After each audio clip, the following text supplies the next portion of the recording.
Everybody makes mistakes. Everybody has those days. I should try and not do that without laughing.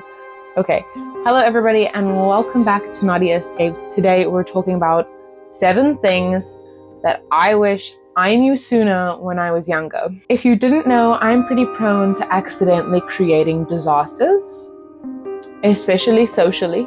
Today we're diving straight into that. Hopefully you learned something that I wish I learned sooner. Let's get straight into it. This is Shira, by the way. He's my little baby. I wish I had a cat, guys. Okay. The first thing that I wish I learned sooner is self-love and setting boundaries. It's completely okay to prioritize my needs over others. And I really wish that that was something that I realized sooner, because I really struggled prioritizing my needs because I felt selfish, but then I realized that I cannot help people if I'm dead. And I know that that's something really cliche and things to say, like when people say, oh, put on your own oxygen mask first, I would always roll my eyes at that, because it was like, yeah, okay, as if I'm going to put on my own oxygen mask first, you know? But it really is something that I think came more in handy the older I got, because I started prioritizing like my mental health, because that was something that I realized that I cannot help other people mentally if I myself am not in a good mental state. I just end up like hurting people, if that makes sense. Number 2 is time management. And I don't mean like calendars and managing my time. That's not what I mean at all. By time management, I just wish that I knew how important it was to me that people respected my time. And I wish that I enforced it more and created a big boundary when it came to that, because I know a lot of my friends previously, no shade guys, it's okay, we were young. A lot of my friends would not respect my time, and I would kind of just let it slide because it was like, it's okay, like whatever, like we're gonna hang out again. But I really wish that I enforced them more, because now if people don't respect my time, I feel like they don't respect me, which is a big no-no. It's a big no. If you cannot respect my time, then you do not respect me or like my future, because this 20 minutes that I wasted waiting for you to arrive at our hangout, I could have spent like recharging, showering, cleaning, doing something else, doing anything else, you know? Oh, this is a big one. This is something that I wish that I learned like in grade 1. This is something that I wish I learned way back, because it's just, oh, it's so important. And it's like something that I feel like everybody struggles with at some point in their life. But this one is, it's okay for people to not like you. You are not water. Not everyone is going to like or need you.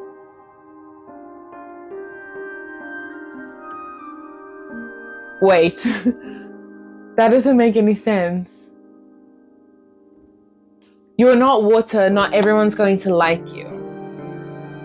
Ignore the fact that you need water to survive. Just ignore that. Okay, hold on. Let me think of another thing.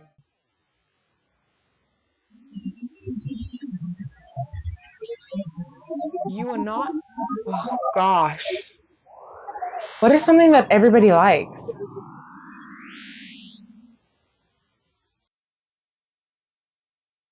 You are not contacts. Not everyone is going to like you. I don't know. Okay, you get the point. Okay?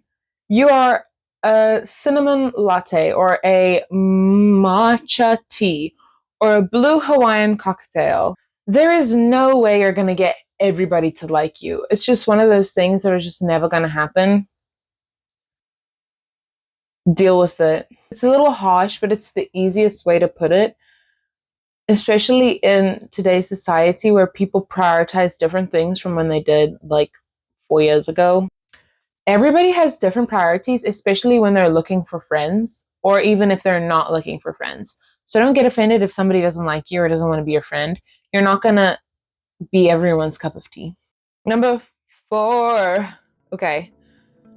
This one is, I keep using, like, I would like to call them metaphors, but I like to call them analogies as well. But No one, and I mean absolutely no one, is born as a butterfly.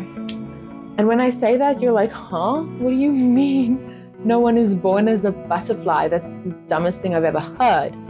Well, allow me to explain. What I mean by that is change is possible. And if you really want, you can be whatever you want to be or work towards who you want to be. This is going to sound crazy, but when I was younger, I really, really struggled with empathy and comforting my friends when things went wrong. So I literally went to YouTube and YouTubed how to comfort people and empathy. I freaking watched YouTube videos on how to be a better friend. I'm not saying that you should, I'm just saying that I realized at like 12 years old that, hey, I'm bad at this. I don't want people to stop being my friend because I'm bad at it. So I'm going to work on it. And that's something that people need to, like, something that you guys need to realize as well, is that, like, sometimes it's okay to look at your flaws and be like, okay, this is a flaw. I need to work on this, and then put in the effort to work on it. It's okay to be like stuck in a space and you're like the same person because you're stuck in that space. But it's like, how can you not change? Even a little bit. Even if your like favorite sock changes. Like, you know, if you want to change, there's literally YouTube's on video on how to change. How to be sympathetic, how to be a good friend, how to set boundaries. Go look for them. Like, there are so many resources out there. Oh my gosh. I don't even know where I was going with this, but I'm gonna read for you what I wrote down. This is, in my opinion, one of the best things I learned. I used to feel like an outsider, a donkey between horses, a mushroom between flowers, a monster between all the bangs. You get the idea. Oh, okay. But I really wasn't. I just had to find my cup of tea, my friends, my other mushrooms, the other donkeys. Like, I wish I could tell that to my younger self, that she isn't crazy, she isn't a weirdo, she isn't like this little box of mysterious objects that nobody can understand. Like, she isn't such of an outsider. She'll be just fine. And it's kind of like, it's okay. Like, there are other people out there like you. Not exactly like you, but there are people that will be your other half, like your puzzle pieces to, like, there are people out there, like some of my greatest friends I met this year. And I'm 18 this year. It's absolutely crazy. Like, it took me 18 years to find some of my bestest friends. And it's like, there are people out there who are just like you. You just shouldn't be afraid to go looking for them.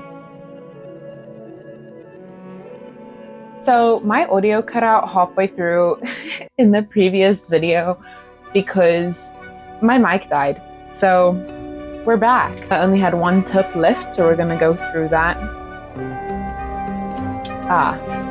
Last but not least, but how important routine can be. I know that is something that people say and you're like, what? That is the most dumbest thing I've ever heard. Because, you know, as somebody with ADHD, I really struggle to stick to routines.